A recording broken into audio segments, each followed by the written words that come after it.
And here we are, the HR Tech Groovers, our first ever video podcast slash vlog. How do we feel, guys? That's great. Woo! It's pretty exciting. Our first ever one. We've been talking about this for a little bit, and here we're actually doing it. So, listen, I thought before we get straight into it, we probably just need to do a few intros, given we can put a few faces to names. So, we obviously have Sambit. Give us a wave, Hi. Sambit. And we have Jane. Hi. And I'm Josh, and we are the HR Tech Groovers. So, Sambit, our first ever, what are we talking about for our first topic? Thanks, Josh. It's really exciting, and I'm really excited to talk about some of our implementation issues that we have faced in our previous projects, and really to explore what we could do differently in the pre-planning phase, so that we can probably mitigate some of those implementation issues. And when I talk about pre-planning phase, I just wanted to explain that that's the period where a customer has signed the business case, but they haven't officially started the project yet.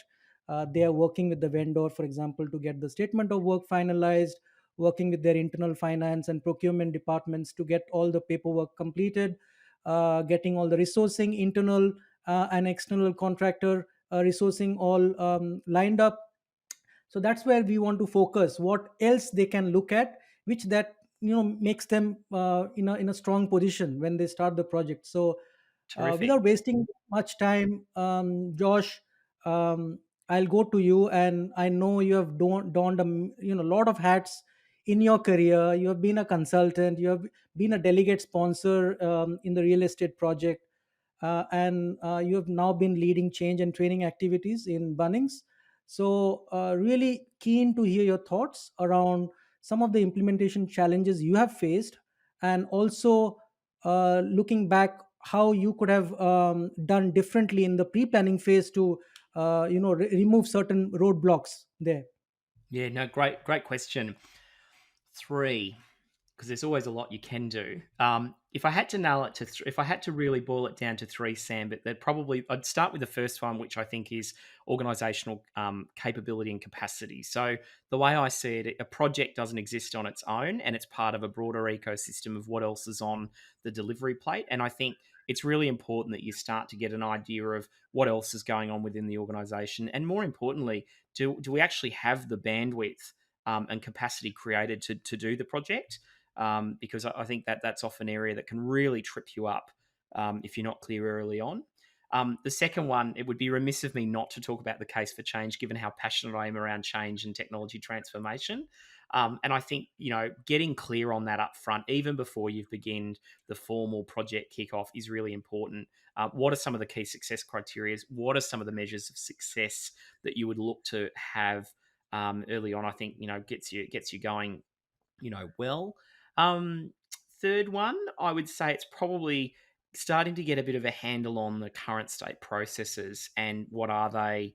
It's hard to consider the future state projects if you're not clear, processes, I should say, if you're not clear on what you do now. And I think sometimes a lot of organizations don't sort of leverage this time early on to get their head around it. And, not getting clear on that can sort of mean you spend a lot of time in the project phase that you could otherwise do as in this, exciting pre-kickoff, if you like. They're probably my top three, Sambit. That's great, Josh. And hearing you, I remember how in the design workshops you had actually come together with the existing state processes, and you were defining personas and the change impacts. And I see the value tremendously. You know how pre-planning work really supported your case for change in real estate. So thanks, Josh. Um, Over to Jane. Jane and I, again, we have worked closely together over implementations, and I've seen Jane very close to the HCM platform. She was creating reports, notifications, and she was doing hands-on config work as well. And as a system owner for both HCM and payroll, our hands were always full. So really interested to hear from you, Jane, around some of the issues you faced, and also what you could have done differently. Sure, I guess the first thing, Sambit, that I'll just touch on is really understanding your data sources. So I think when you're going from like disparate systems or even having data in Excel spreadsheets, I think it's really important to understand where you're going to get your data from and then making sure that you're getting it consistently from the same spot. Because that's really going to help with, I guess, your data cleansing. So you're only cleaning one lot of data each time that you need to get that new cut of data. Allows you to get really comfortable with your data and it also allows you to pull it really quite quickly and accurately. One of the things I would suggest, if you can, is get the data migration templates from your implementation partner or vendor, because that will really allow you to get familiar with some of the terminology and understand exactly what you're going to need to be pulling when it comes to the data migration. And data cleansing, like I can't probably emphasize this enough. It's really that old adage, crap in, crap out. So if you've got a system that doesn't have the right data in it, you're not going to build the trust in the system. So I think that's probably really important. My second point is more around understanding reporting requirements. And what I mean by that is making sure that you understand all the fields that you're going to need when it comes to reporting at the end of your implementation. So if there's fields that I guess that you don't currently use, make sure that when you're in your design workshops and when you're giving your data over, that that's actually kind of included. So I know at real estate, one of the things that we were trying to do was report cross functionally, and we weren't able to do that at the time. So through the project, we made sure that we incorporated that. So it's kind of you don't want to get to the end of your project and have the HR director come to you and say, "I want this data," and for you to turn around and say you don't have it. And thirdly, my point is really around position management and job catalogs. We on our Workday project had a really clear understanding, I guess, of what our position management was, but not a great understanding of the job catalogs that went along with that. And I think we spent probably a lot of time trying to figure out what that data looked like. And it's probably something that you could probably get more familiar with prior to starting the project. So the more information you got around that, the better, I think. And Sam, but I know that obviously you've been a part as an end user and obviously an implementation partner on implementations for Workday and SAP. So I think it would be really great if you could share, I guess, your thoughts from, being an internal user versus obviously being an implementation partner as well. Yeah, I now feel the dilemma Josh had with picking three. Uh, and look, if I bring it all together, I think the top three for me would be starting with data. I agree with you, Jane. Getting the data strategy right is critical because data is actually feeding into workday functional testing, integrations testing, and there are a lot of customers who are also implementing parallel systems like payroll, finance, alongside HCM implementation. So again, data is really key, and the structures of legacy data can be completely different in a lot of ways in comparison to SaaS platforms. So you really want to start with a repeatable data process at the start, and you can use that throughout the project. So at Salvos, we created and a repeatable process which was automated from source environment to the destination system. So and we published a paper on that as well, and we ended up saving more than 2000 hours of manual effort of working in Excel sheets, leave alone the accuracy, which was far more better than working with Excel. So that was my first point. Second is the need to get the balance of the project team right. So I understand that customers want to work to building a internal team who can take over the system after go live, and they can own it, they can manage it in house. And I see that value, but at the same time, I think getting skilled resources and experience of implementations in the team is really really key, because you don't want to just learn, but you also want to be able to foresee what is coming. If you take a design decision like a job catalog, if you don't define it correctly, you can come back after 2 years to redesign it again for a learning implementation, because job catalog is so critical, as you said, Jane, in the scheme of things. So That's where the skill and the experience comes into play. And then the culture aspect as well. If you have good leadership, you want to be in a team where people take care of each other rather than finger pointing and complaining about mistakes, but you really want to have that positive spirit within the team. My last point would be around vendor.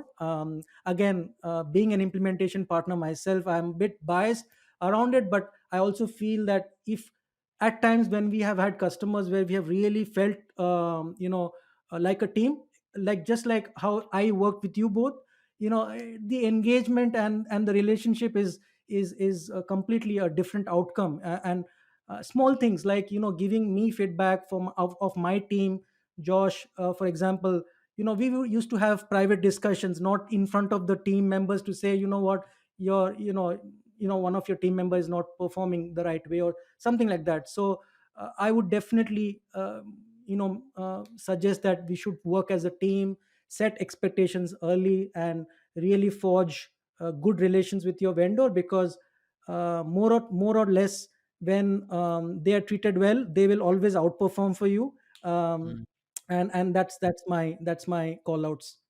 It's such a really important point, isn't it? I mean, I reflect on advice, my mum gave me many years ago, which was, treat people the way you want to be treated. And I think it's a really basic principle, but it goes a long way in terms of, getting the most out of people. Um, so Jane, I guess moving on to you then, what would be some of your advice that you would give organizations perhaps that were about to embark on a similar journey? Yeah, so I would just say prep, and more prep. The more prep you can do prior to starting the implementation, the better it will be for you, because you won't be scrambling at the end to do things.